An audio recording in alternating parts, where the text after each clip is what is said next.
Scroll করতে করতে একটা রিল দেখলাম, ইন্ডিয়ান কন্টেন্ট ক্রিয়েটারের হিন্দিতে। সো এখানে একটা চরম শিক্ষণীয় বিষয় আছে। সেটা হচ্ছে গিয়ে, তিনটা মেয়ে রাস্তার পাশে দাঁড়ায় আছে। সো তিনটা মেয়ের মধ্যে একজন মাইক নিয়ে দাঁড়ায় আছে, মানে ইন্টারভিউ টাইপ কোয়েশ্চেন করার জন্য, আর দুইটা মেয়ে র্যান্ডম। ঠিক আছে। সো তিনটা মেয়ের মধ্যে একটা মেয়ে যে মাইক টাইক নিয়ে দাঁড়ায় আছে কথা বলার জন্য, না প্রশ্ন করবে। ও বাকি দুজনকে কোয়েশ্চেন করলো কি, যে আপনাদের মধ্যে পুরুষ মানুষকে নিয়ে কি মতামত, পুরুষদের নিয়ে আপনাদের মতামতটা কি। তো ওর মধ্যে একজন বলে কি, পুরুষ মানুষের কাছে আছে কি, ওদের সম্পর্কে তো মতামত রাখাই উচিত না।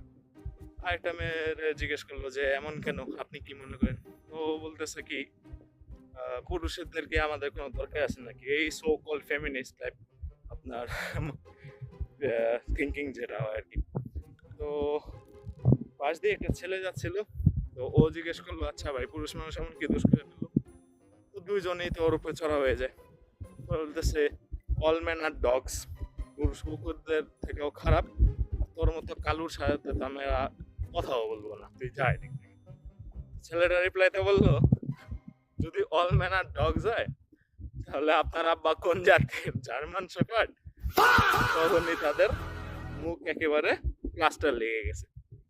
শিক্ষণীয় বিষয় হইতেছে, কথাবার্তা ভেবে চিন্তে বলা হচ্ছে, এমন কিছু আমরা না বলি যার ফলে ওইটাই আপনার উপর ব্যাকফায়ার